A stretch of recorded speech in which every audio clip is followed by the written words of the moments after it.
ரிஷபராசிக்காரர்களுக்கு தொட்டதெல்லாம் தொடங்கின காலம் போய் பல கஷ்டங்கள் மட்டுமே ஆட்கொண்ட காலமாக சில காலங்கள் இருந்ததுங்க. அதில் கல்வியில் பிரச்சனை, திருமணத்தில் பிரச்சனை, நிறைய பிரச்சனைகள்லாம் இருந்தது. இதில் முக்கியமாக நீங்கள் அடிப்பட்டது ஃபினான்ஷியலாகவும் மன ரீதியாகவும் தான். மன ரீதியாக அப்படின்னா குடும்ப பிரச்சனை, தேவையில்லாத உங்களுக்கு வம்பு வழக்குகள், அது மாதிரிலாம் நீங்கள் சந்திச்சிருப்பீங்க. அதில் சில பண விஷயத்தில் நீங்கள் வந்து லாக் ஆகிருப்பீங்க. அந்த பண விஷயம் எதை நோக்கி போக போகுது அப்படின்னா, தொழில் ரீதியான சில விஷயங்கள் நோக்கி போக போகுது. தொழில் ரீதியான விஷயங்களில் நீங்கள் ஏற்கனவே முதலீடு போட்டிருப்பீங்க, அல்லது முதலீடுக்காக வெயிட் பண்ணிகிட்டு இருப்பீங்க, இல்லை ரொம்ப நாளாக இயங்கிட்டு இருப்பீங்க. இதில் ஒரு மிகப்பெரிய வெற்றி என்ன அப்படின்னா, கஷ்டங்களை தாங்கிய உங்களுக்கு ஒரு விடிவு காலம் வரப்போகுது. சார் என்ன சார் கம்ப்ளீட்டாலாம் சரியாயிருமா, அப்படி அடித்து சொல்லுங்கள் சார், ஹாப்பியாக இருக்கும் அப்படின்னா நம்ம வியூஸுக்காகவும் லைக்குக்காகவும் இப்படி போய் சொல்லலாம் விரும்பலைங்க. கொஞ்சம் படிப்படியாக தான் உங்களுக்கு வந்து வெளிச்சம் கிடைக்க ஆரம்பிக்கும். அது இப்போ இருக்கிறதெல்லாம் வந்து பார்த்திங்கன்னா ஒரு சின்ன படிக்கட்டு உங்களுக்கு ஏறத்துக்கு ஒரு கேப்பு கிடைக்கிது அப்படின்னு வச்சுக்கோங்களேன். ஆனால் இந்த வாய்ப்பை நீங்கள் விட்டுறாதீங்க அப்படின்னு தான் சொல்லணும். நீங்கள் அந்த பிரச்சனையிலேருந்து வெளியே வரத்துக்கு ஒரு வாய்ப்பு கிடைக்குது, ஒரு சந்து இருக்குது.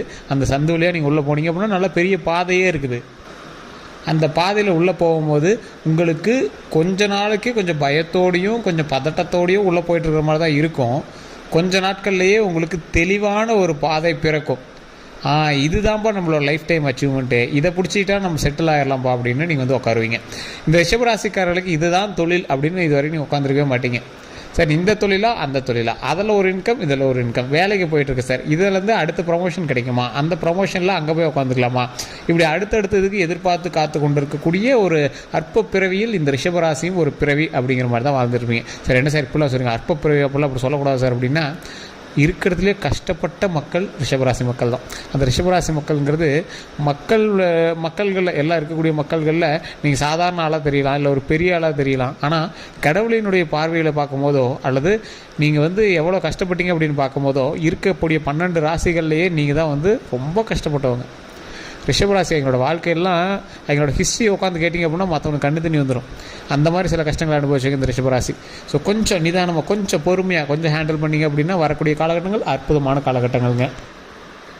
ரிஷபராசிக்காரர்கள் ஏப்ரல் மாதத்தில் நிலவக்கூடிய கிரகங்களினுடைய அடிப்படையில் ஏப்ரல் மாதம் சில விஷயங்களில் கவனமாக இருக்க வேண்டிய மாதம் அப்படின்னு சொல்லலாம். அதில் முக்கியமாக நீங்கள் வந்து பெரிய வெற்றி, லாபம், பண வரவு இதெல்லாம் வந்து திருப்திகரமாக வந்து உங்களுக்கு இருக்கும். ஆனாலும் அதில் சின்ன சின்ன எச்சரிக்கைகள் உங்களுக்கு இருக்கும். அதான் நான் சொன்னல, முதல் படிக்கட்டு தான். ஸோ பெரிய உங்களுக்கு வெளிச்சம் தெரியுதான்னு கேட்டால் வெளிச்சம் வரதுக்கான வாய்ப்பு தெரியுது. அதே போல் இந்த ரிஷபராசிக்காரர்களுக்கு குடும்பம், திருமணம், பொருளாதாரம், வேலை, தொழில் இந்த மாதிரி விஷயத்தில் முழுமையான ராசி பலனை வந்து இப்போ நம்ம பார்க்கலாம். தயவு செய்து வீடியோ ஸ்கிப் பண்ணாமல் பாருங்கள். நிறைய பேர் கேட்ட விஷயங்கள் இதுதான். ஸோ அது எல்லாத்தையுமே ஃபில்டர் பண்ணி எல்லாத்தையுமே சொல்ல போகிறோம். அதே போல் நிறைய பேர் வந்து தனிப்படையான ஜோதிடம் பார்க்கணும்னு ஆசைப்படுறீங்க. தயவு செய்து நீங்கள் கீழே இருக்கக்கூடிய நம்பருக்கு ஃபோன் பண்ணி நீங்கள் வந்து பேசி தெரிஞ்சுக்கலாம். பிறந்த தேதி, பிறந்த நேரம், பிறந்த ஊர், இதை 3 மட்டும் சொன்னீங்க அப்படின்னா போதுமானது. இல்லை சார் நாங்கள் லோக்கல்லே பார்த்துக்குறோம் அப்படின்னா தயவு செய்து பார்த்துக்கலாம். லோக்கலில் உங்களுக்கு ஜோதிடம் பார்த்து உங்களுக்கு சாட்டிஸ்ஃபேக்ஷன் இல்லைங்கிறவங்க மட்டும் இந்த நம்பருக்கு நீங்கள் ஃபோன் பண்ணுங்கள்.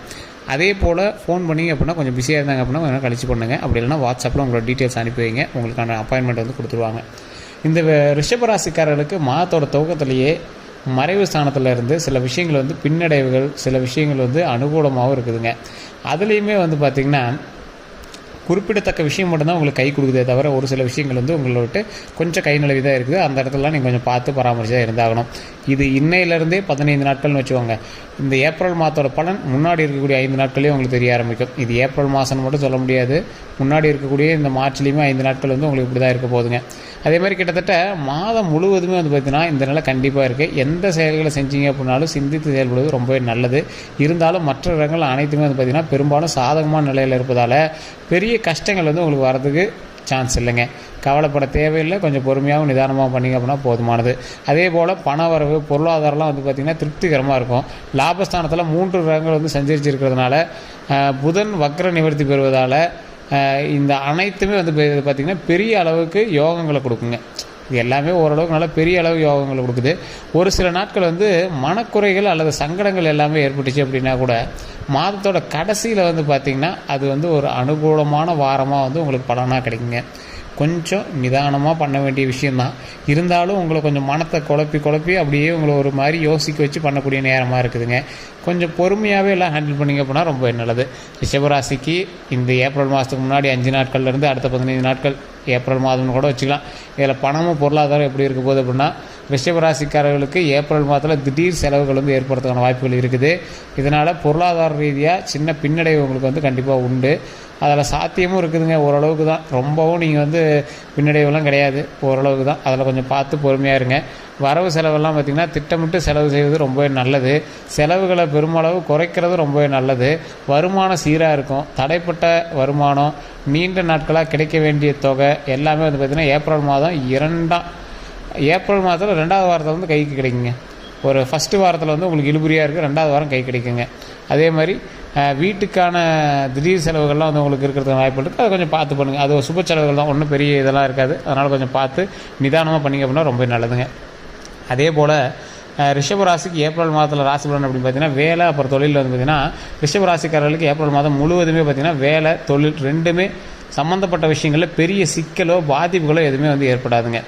அந்த அளவுக்கு பாதிப்பு ஏற்படுது அப்படின்னாலும் கொஞ்சம் ஓரளவுக்கு நிம்மதியாகவும் பொறுமையாகவும் ஹேண்டில் பண்ணிங்க அப்படின்னா ரொம்பவே நல்லது. தொழிலில் சின்ன சின்ன சிக்கல்கள் உங்களுக்கு வந்து இருக்கிறதுன்னு வாய்ப்பு இருக்குது. அதை பொறுமையாக ஹேண்டில் பண்ணுங்கள்.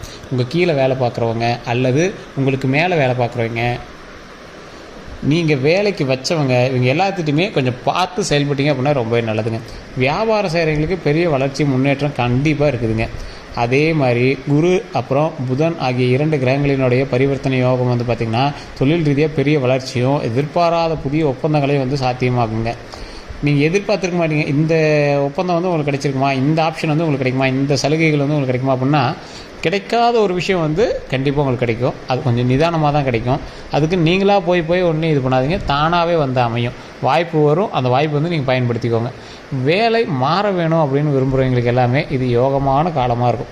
ஏன்னா ஒரு வேலையிலேருந்து நீங்கள் மாறுறீங்க அப்படின்னா அந்த வேலையை விட்டு நீங்கள் வெளியே போய் வேறு வேலையை ஜாயின் பண்ணுற மாதிரி தான். ஸோ அந்த மாதிரி ஒரு காலகட்டம் தான். ஸோ வேலையில் கொஞ்சம் பத்திரமா இருங்க. ஏற்கனவே வேலையில் இருக்கிறவங்க கொஞ்சம் பத்திரமா தான் இருந்தாகணும் அப்படிங்கிற ஒரு காலகட்டமும் இருக்குதுங்க. அதே மாதிரி இந்த ரிஷபராசிக்காரங்க இது ஏப்ரல் மாதத்துலையும் சரி, அதுக்கு முன்னாடி ஒரு 5 நாட்கள்லையும் சரி, எந்த விஷயத்தில் நீங்கள் கவனமாக இருக்கணும் அப்படின்னா, ஏப்ரல் மாதத்தில் முதல் பகுதியில் சாதகமாக இருந்த உங்களுடைய வீட்டு சூழல் ஏப்ரல் மாதத்தோட 2வது பகுதியில் சற்று அசௌகரியமான நிலையை வந்து காட்டுதுங்க. அதான் முன்னாடி சொன்னால, வீட்டு சம்மந்தப்பட்ட செலவுகள் இருக்கும், சுப செலவுகளாகவும் இருக்கலாம். கொஞ்சம் பார்த்து பண்ணிங்க அப்படின்னா பரவாயில்லையா இருக்கும். வீட்டுக்காக அப்புறம் குடும்பத்துக்காக கூடுதல் செலவு வந்து செய்ய வேண்டிய சூழல் வந்து உங்களுக்கு இருக்குதுங்க.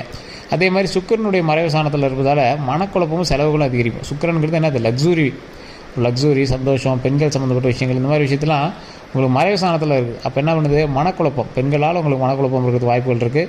அதே மாதிரி செலவுகள் வந்து உங்களுக்கு அதிகரிக்கிறதுக்கான வாய்ப்புகள் இருக்குது. எதிர்பார்ப்புகள் உடனடியாக நிறைவேறும். ஆனால் அந்த எதிர்பார்ப்புகளுக்கு சின்ன சின்ன தடை வந்து தான் நிறைவேறும். அப்போ வந்து என்ன ஆகுது, நீங்கள் ரொம்ப எதிர்பார்த்து காத்திருப்பீங்க, டக்குன்னு அது வந்து நிறைவேறாமல் இருக்கும். கொஞ்ச நேரம் டைம் எடுக்கும், இல்லையா அடுத்த சில மாதங்கள் ஆகும், அப்புறமேட்டு தான் உங்களுக்கு வந்து நிறைவேறும். அந்த மாதிரி ஒரு சூழலும் இருக்குது.